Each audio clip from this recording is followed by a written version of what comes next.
How are you? Just Swaminarayan to all of you and welcome to my channel Biology by Siddharth Sir. Audio Jungle.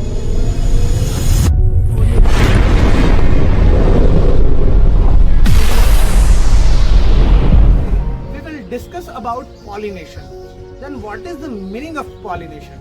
Pollination means transfer of pollen grain. कहाँ से कहाँ जाती है? Then male sexual organ से female sexual organ तक pass out होने की process को हम बोल सकते हैं पॉलिनेशन. ओके, देन हमने पिछले वाले लेक्चरों में बात की है कि पॉलिनेशन में जो पोलन ग्रेन हमने बोला वो pollen grain male sexual organ मतलब कि स्टेमेन में प्रोड्यूस होती है और वो स्टेमेन से पास आउट होके फीमेल सेक्सुअल ऑर्गन पिस्टिल के ऊपर हमने बात की थी कहाँ पे बैठती है वो स्टिग्मा के ऊपर. पिस्टिल का सबसे ऊपर वाला पार्ट स्टिग्मा, उसके ऊपर बैठती है पोलन ग्रेन. इस प्रोसेस को यहाँ से मतलब कि स्टेमेन से पिस्टिल तक पोलन ग्रेन जाती है, उस प्रोसेस को हम बोल सकते हैं पॉलिनेशन. पॉलिनेशन के अलग अलग कई टाइप है. उसके अंदर के टोटली हम 3 टाइप पढ़ते हैं. मेन उसके 3 टाइप हम बोल सकते हैं. First, autogamy. What is the meaning of autogamy? Autogamy means कि सेल्फ पॉलिनेशन, या तो हम बोल सकते हैं सेल्फ फर्टिलाइजेशन. ऑटोगेमी और सेल्फ फर्टिलाइजेशन के किस तरह से एक दूसरे के साथ मिले? ऑटोगेमी मीन्स क्या हुआ कि प्लांट के अंदर कोई एक ही प्लांट है, एक ही प्लांट के अंदर एक ही फ्लावर में मेल और फीमेल दोनों सेक्सुअल ऑर्गन हो. मतलब कि उसके अंदर स्टेमेन भी होगा और पिस्टिल भी होगी. जैसे कि हमने पिछले वाले लेक्चर में वो रोज दिखाया था. रोज के अंदर क्या था? आजू बाजू में सारे स्टेमेन थे और बीच में मल्टी कार्पेलरी थी. तो उसके अंदर आप देख सकते हो कि नॉर्मली क्या होगा कि वो जो चीज है जिसकी अभी हम बात कर रहे हैं कि नॉर्मली स्टेमेन और पिस्टिल दोनों साथ में है, इसलिए क्या होगा कि डायरेक्ट स्टेमेन में से पोलन ग्रेन निकल के अपने ही वाले पिस्टिल के अंदर चली जाएगी. बराबर. देन इसे बोला जाता है ऑटोगेमी. ऑटोगेमी में भी कई अलग अलग टाइप के ऐसे प्लांट्स है जिनके अंदर 2 टाइप के फ्लावर आते हैं, chasmogamous and cleistogamous. Then what is the meaning of chasmogamous? Chasmogamous में क्या होगा? चास्मोगेमस नॉर्मली जो फ्लावर ग्रो करते हैं उसी तरह के होते हैं जो हम नॉर्मली फ्लावर देखते हैं बाहर की तरफ ग्रो करके आए हैं, वैसे ही फ्लावर होते हैं. लेकिन क्रिस्टोगेमस में क्या होता है, उसके अंदर फ्लावर बंद होते हैं. तो बंद होते हैं तो क्या होगा कि बाहर से कोई और पोलन ग्रेन आने की पॉसिबिलिटी 0% है. उनके अंदर बाहर से कोई पोलन ग्रेन आएगी ही नहीं, उनकी अपनी ही पोलन ग्रेन अपने अंदर जाएगी और अपने अंदर फर्टिलाइजेशन होगा. ओके, देन ये 2 पार्ट में ये हुआ हमारा ऑटोगेमी. नेक्स्ट है geitonogamy. Then what is the meaning of geitonogamy? Geitonogamy means कि एक ही प्लांट है, एक ही प्लांट ऐसे 2 फ्लावर प्रोड्यूस करता है जिसमें से एक में मेल सेक्सुअल ऑर्गन हो और दूसरे में फीमेल सेक्सुअल ऑर्गन हो. मतलब कि एक के अंदर स्टेमेन होगा तो दूसरे के अंदर पिस्टिल होगी और वो दोनों एक ही प्लांट के ऊपर आए होंगे. मतलब जेनेटिकली कोई चेंज नहीं आएगा लेकिन फ्लावर चेंज हो जाएगा. एक ही प्लांट के 2 फ्लावर, उसके अंदर पॉलिनेशन होगा, इसे बोला जाएगा गाइटेनोगेमी. देन हमारा लास्ट टॉपिक है जेनोगेमी. जेनोगेमी क्या है? जेनोगेमी में पूरे प्लांट चेंज हो जाते हैं. पूरे प्लांट चेंज हो जाते हैं मतलब कि एक ये प्लांट कोई दूसरा प्लांट, इस प्लांट के अंदर फीमेल सेक्सुअल ऑर्गन है, इस प्लांट के अंदर मेल सेक्सुअल ऑर्गन है, तो मेल सेक्सुअल ऑर्गन से पोलन ग्रेन पास आउट होके फीमेल सेक्सुअल ऑर्गन तक जाएगी. इस प्रोसेस को मतलब कि प्लांट चेंज हो गए मतलब जेनेटिकली भी पोलन ग्रेन चेंज हो गई, इसे बोला जाएगा xenogamy. Okay, next topic is the agent of pollination.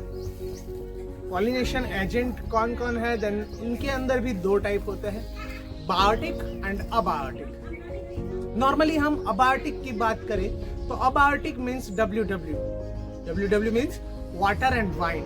Water and wine is the one type of abiotic pollinators, या तो हम बोल सकते हैं एजेंट ऑफ पॉलिनेशन.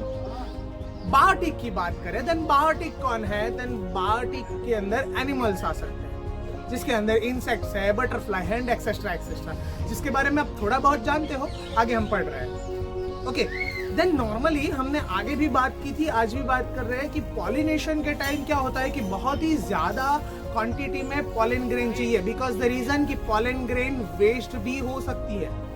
ओके, अभी हम बात कर रहे हैं, सबसे पहले हम अबायोटिक की बात करें। अबायोटिक में सबसे पहले लेते हैं हम वाइंड। वाइंड के अंदर क्या होता है कि पॉलिनेशन के लिए पॉलन ग्रेन होती है, वो पॉलन ग्रेन लाइट होनी चाहिए बिकॉज कि वो वाइंड के साथ उड़ सके। उसके साथ साथ वो नॉन स्टिकी होनी चाहिए। नॉन स्टिकी क्यों? अगर स्टिकी होगी तो वो फ्लावर के साथ चिपकी रहेगी, वो हमें नहीं चाहिए, हमें उसे उड़ानी है वाइंड के साथ, इसलिए वो नॉन स्टिकी होनी चाहिए और वाइंड के साथ निकलेगी। ओके, नॉर्मली वाइंड की जब बात करें कि वाइंड के साथ पॉलन ग्रेन निकल रही है तो इनके अंदर क्या होगा कि वो वाइंड के साथ जाएगी पॉलन ग्रेन, तो उस जब पॉलन ग्रेन वाला जो पोर्शन, निकलने वाला पोर्शन, मतलब स्टेमेन वाला जो फ्लावर है, वो फ्लावर पूरा खुला हुआ होना चाहिए। ओके, उसके साथ साथ जो उसे एक्सेप्ट करने वाला है, मतलब कि पिस्टिल वाला फ्लावर, वो भी पूरा खुला हुआ होना चाहिए, बिकॉज उसे एक्सेप्ट करना है पॉलन ग्रेन को, बराबर, वाइंड से, इसलिए उसके साथ उनके अंदर स्टिकनेस होनी चाहिए क्योंकि वो पॉलन ग्रेन को चिपका सके। ओके, आगे हम बात कर रहे हैं कि नॉर्मली क्या होगा कि पॉलन ग्रेन निकलेगी, पॉलन ग्रेन आके स्टिकी पिस्टिल के साथ ज्वाइंट करेगी, लेकिन यहाँ पे हम बात करें कि वो जो पोर्शन है वो कैसा होना चाहिए, तो पूरा खुला हुआ होना चाहिए। उसका एक मेन एग्जांपल है कॉर्न टेसल। ओके, उनके अंदर पूरा पोर्शन खुला हुआ होता है। ओके, नेक्स्ट हम बात करें वाटर से पॉलिनेशन। देन वाटर से पॉलिनेशन करने वाली बहुत ही कम स्पीसीज है जो वाटर से पॉलिनेशन करती है, जिसके अंदर ज्यादातर मोनोकोट है, और एक्स्ट्रा में गिने तो अलगी है, ब्रायोफाइट भी है और ट्रायोफाइट भी है। ये ब्रायोफाइट, ट्रायोफाइट या अलगी जो है इंक्लूडेड, उनके अंदर वाटर से पॉलिनेशन क्यों होता है? बिकॉज रीजन कि उनके अंदर फर्टिलाइजेशन होने के लिए भी वाटर की जरूरत है, इसलिए उनके अंदर पॉलिनेशन भी वाटर से ही होता है। ओके, देन हम बात करें कि ऐसा भी नहीं है कि जो वाटर के अंदर रहती हो वो वाटर पॉलिनेशन ही करती हो, बराबर। जैसे वाटर हाइसिंथ है या तो वाटर लिली है, वो वाटर के अंदर ही रहती है, लेकिन वाटर के ऊपर, वाटर से वो पॉलिनेशन करती नहीं है। वो क्या करती है कि वाटर की जो सरफेस होती है, वो सरफेस से वो बाहर की तरफ आती है और बाहर की तरफ वो वाइंड से पॉलिनेशन करती है। नॉर्मली पॉलिनेशन वाटर के थ्रू गिने तो वो कई अलग अलग टाइप के हो सकते हैं। हम गिने तो फ्रेश वाटर में भी होता है या सी वाटर में भी होता है। नॉर्मली फ्रेश वाटर की बात करें तो वेलस्नेरिया है, वो फ्रेश वाटर में करती है पॉलिनेशन। उसके सामने सी के लिए, ओशियन के लिए गिने तो ओशियन ग्रास या तो सी ग्रास, वो वाटर से पॉलिनेशन करता है लेकिन वो ओशियन में आया हुआ है। ओके, इनके अंदर भी दो टाइप है। जैसे हमने वेलस्नेरिया का एग्जांपल लिया, तो वेलस्नेरिया के अंदर क्या होता है कि वाटर की सरफेस के ऊपर आता है ये प्लांट, और सरफेस के ऊपर ही पानी का जो वे होता है, वो पानी के वे के अंदर ही उनका पॉलिनेशन हो जाता है। मतलब उनकी पॉलन ग्रेन इनएक्टिव होती है, वो किसी तरह से कोई काम नहीं करती, सिर्फ पानी आता है उसे खींच के ले जाता है। ओके, हम बात करें ओशियन ग्रास की, तो सी ग्रास के अंदर क्या होता है, वो पानी के अंदर डीप होते हैं, और डीप होते हैं तो उनके अंदर क्या होता है कि उनके अंदर भी यही थिंक है कि डीप के अंदर ही उनकी पॉलन ग्रेन निकलती है, पास आउट होके पॉलन ग्रेन जहां पर पिस्टिल तक पहुंचना है वहां पे अंदर से ही पहुंच जाती है, बराबर। तो इस तरह से अलग अलग टाइप का वाटर पॉलिनेशन होता है। और next topic is very most important, pollination with biotic agents means, biotic agent means animals. Animals में गिने तो नॉर्मली हनी बी है, बटरफ्लाई है, बीड्स है, या तो बैट्स है, कोई भी अलग अलग ले सकते हैं। बर्ड्स में ले तो सन बर्ड है, हमिंग बर्ड है, बैट्स है, ये सारे बर्ड्स है, वो भी नॉर्मली पॉलिनेशन करते हैं, पॉलिनेटर्स बोले जाते हैं। उसके साथ साथ ऐसे भी पॉलिनेटर्स है जिनको हम लार्जर एनिमल बोलते हैं, लार्जर एनिमल भी पॉलिनेटर्स है, बराबर। उसके साथ साथ नॉर्मली रेप्टाइल्स है, वो भी पॉलिनेटर्स है, जैसे कि गेको लिजार्ड है, ऐसी अलग अलग टाइप की रेप्टाइल्स भी है जो नॉर्मली पॉलिनेटर्स है। ओके, वो पॉलिनेशन करते हैं, लेकिन इन सब में सबसे ज्यादा पॉलिनेशन करने वाला कोई एनिमल हो, या तो हम गिने कि बर्ड्स या तो इंसेक्ट्स हो, तो वो कौन है? Honey bee. ओके, ये पॉलिनेशन सबसे ज्यादा करते हैं। ओके, नॉर्मली फ्लावर के अंदर की स्मेल, उसके साथ साथ फ्लावर के अंदर का नेक्टर और फ्लावर का अट्रैक्शन या तो उसका कलर, ये 3-4 चीजें फ्लावर के अंदर होती है जो एनिमल्स को अपनी तरफ अट्रैक्ट करती है। ओके, देन उससे एनिमल अपने फ्लावर की तरफ अट्रैक्ट होता है और फ्लावर के ऊपर वो बैठता है।